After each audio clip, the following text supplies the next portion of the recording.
Michel, ainda dentro desse tema do operador, uma outra coisa que me acontecia muito no passado, e sinceramente faz tempo que não corre, eu não sei se o software evoluiu para isso ou não, e aí eu queria que você me explicasse. Era o seguinte, o software, na época, e aí eu posso estar tendo uma visão errada, ele trabalhava muito em cima das macros. Chegava a macro para isso, ele te respondia aquilo. Chegava a macro, sei lá, início de viagem, ele já te mandava as configurações. E assim fluía. Em alguns momentos, durante a viagem, ou enfim, mesmo no início, o motorista lá, em vez de mandar macro de início, ele mandava mensagem de início. Ninguém via. Ele confundia. Ou errava mesmo, assim, errava, ou enfim, tava mal treinado. Por qualquer que seja o motivo, em vez de mandar a macro, sabe o que é a macro? Você aperta, por exemplo, o número 1, o 1 chega lá pra ele e já sabe o que é. A grosso modo. Aí, em vez de chegar lá, chegava uma mensagem. A mensagem, os softwares, eu não sei se antigamente não liam, e aí o que era o operador para tratar, acabava negligenciando porque talvez nem aparecesse para ele.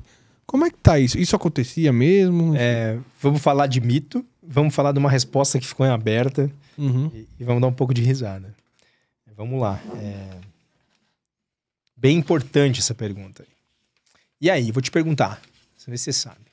Todas as tecnologias trabalham com mensagem livre? Todas as tecnologias trabalham. Ou boa parte delas tem. Aí é onde... que é mensagem lá livre? no sul a gente fala a porca torce o rabo. É. Não sei como é que é em São Paulo, mas lá a porca torce o rabo. Isso não é um fato. Tem gente que tem macro, tem gente que tem mensagem livre, e tem gente que interpreta mensagem livre com macro na tecnologia e não te integra mensagem livre. Então, é bem aquela pergunta de antes, né? E aí? A tecnologia não te integra a mensagem, então, não. Muita calma nessa hora, né? Tá. Eu tô te falando que isso não é um padrão. Tá bom. E eu acho que é uma discussão bem legal para ter, de forma abrangente, assim, daqui a pouco num órgão maior, pra gente entender qual é a seriedade. A gente trata isso com uma seriedade muito grande. Quem nos conhece sabe que a gente foca muito e às vezes a gente até dá apertada em algumas coisas, né? Tipo, e aí, dá pra gente melhorar isso na tecnologia? Porque você entrega assim, né? A gente teve uma discussão uma vez com uma tecnologia que o pessoal estava convertendo para web service, né? Eles tinham um software de integração que rodava dentro do cliente, estavam convertendo. Tá. Né? E aí, as dores de barriga normal de botar isso num MVP e transformar esse MVP em produção, né? Mas já estava rodando. E aí, a gente estava implantando uma jornada de trabalho na época e não vinha macro dos motoristas, cara. E cara que tava ali, né? O gerente dele dizia, não, o cara é um cara... trabalha 15 anos com a gente, é um cara sério, o cara tá dedicado, ele tá firmando. Aí, sei que rodou gente na época até, de dentro, porque o cara afirmava que fazia o processo certo e não chegava informação, não fechava a jornada e tal, né? E aí tinha esse lance de interpretar, a gente desenvolveu também para interpretar a macro, para saber onde é que tava o furo, né? E não tinha um sequenciamento para pedir um pacote de dado que perdia. Você manja a internet, né? Então, vamos falar, quanto a gente manja a internet, né? Se o pacote sair... né, da origem para o destino, não é uma verdade que ele vá seguir pela mesma rota. Ele pode passar por rotas, roteadores e endereços diferentes até chegar no destino.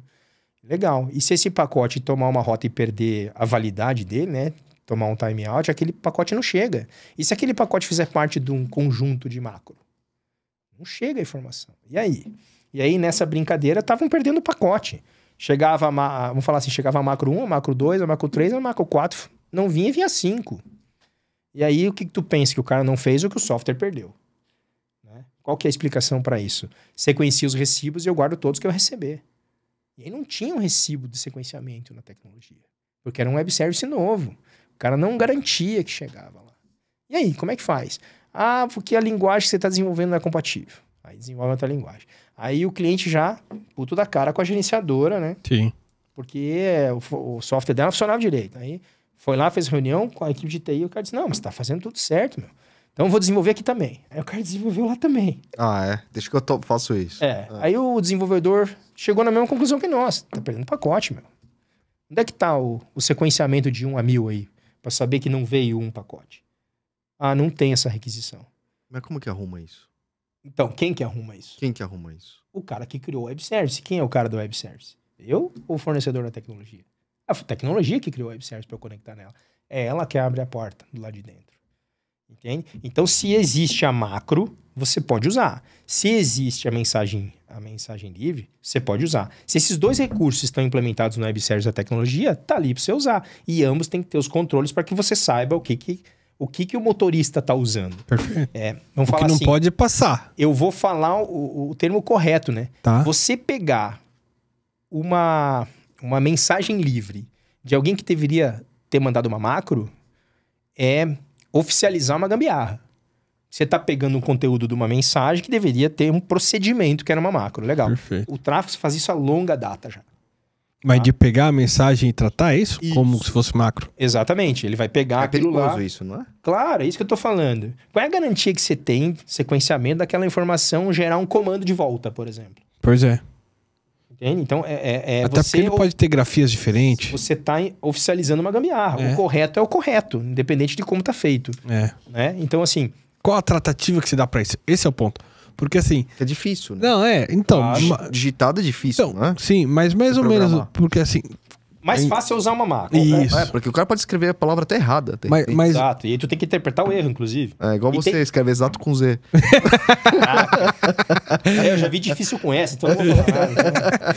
mas dentro disso, o que eu ia falar é o seguinte... Um erro não pode justificar o outro. Assim. Não. O cara mandar mensagem é um erro. Agora, eu não ler e não tratar é outro. Qual tratativa que eu vou dar? Aí a gente pode discutir. Se eu vou tratar... Aí agora eu vou vender, né? É. Na nossa plataforma, o especialista que está configurando pode aceitar as duas coisas. Ou aquilo eu não aceito, é configurável. Tá. Aí eu posso falar, esse devolve. Ó, mensagem a gente não aceita, manda macro. É uma tratativa, Mas por aí, exemplo. o especialista, quando ele está configurando o item que vai ser controlado lá no PGR eletrônico lá, ele vai dizer, eu aceito as duas e aí o sistema passa a interpretar. Tá. Entendeu? Mas aí é você, especialista, Que vai definir... aceitando o erro. É isso aí. Para não travar a operação de logística, por exemplo, Sim. isso é válido. No risco eu já acho duvidoso. É isso. Entende? Porque senão você não educa o cara a fazer correto também. Esse é o ponto que eu Esse é o sempre ponto, discuti. Deixa eu perguntar uma coisa. Você Mas já- eu deixo isso flexível. Então, A decisão é para gerenciador. o especialista. Não digo gerenciador. A gente, sim. respondendo a tua pergunta, né, aquela que você fez e ficou em aberto, a gente faz o máximo para tentar treinar e gerar o conhecimento para a equipe de multiplicador ter condição de fazer o processo. Por se tratar de um sistema especialista, né, tem que ter um especialista. Perfeito. Né? Se o cara entende o suficiente para estar provendo um serviço, a gente subentende que tem um especialista. E normalmente você vê que eles progridem para isso? Eu vejo cenários assim. Algumas empresas não fazem o esforço que outras fazem, consequentemente a evolução é mais lenta. Tá. Né? E aí, assim, aquele cara que se debruça em brincar com o produto, ele começa a entender a vantagem e obtém o resultado mais rapidamente. Aquele cara que faz o básico, às vezes usa o automático, que é a prática que a gente sabe como orientar, mas gosta que o cara entenda, né? Porque eu posso cadenciar todo um processo, posso, mas será que na hora de eu mandar uma interferência no veículo não é importante uma visão especialista? Né? Tipo, levanta a bandeira, sobe para o segundo nível a informação, o cara do segundo nível está olhando o sistema e diz, opa, aqui eu tenho uma coisa estranha aqui. Né? Que é olhar, vamos falar assim, o menos burro, né? Que você perguntou antes, o sistema integrador não corre risco de formar um operador mais burro, né? Então, eu acho que não. Né? Ele acaba olhando mais para aquilo que faz mais sentido, porque o processo que é trabalhoso pode ser feito de forma autônoma, né? Desde que bem configurado por um especialista.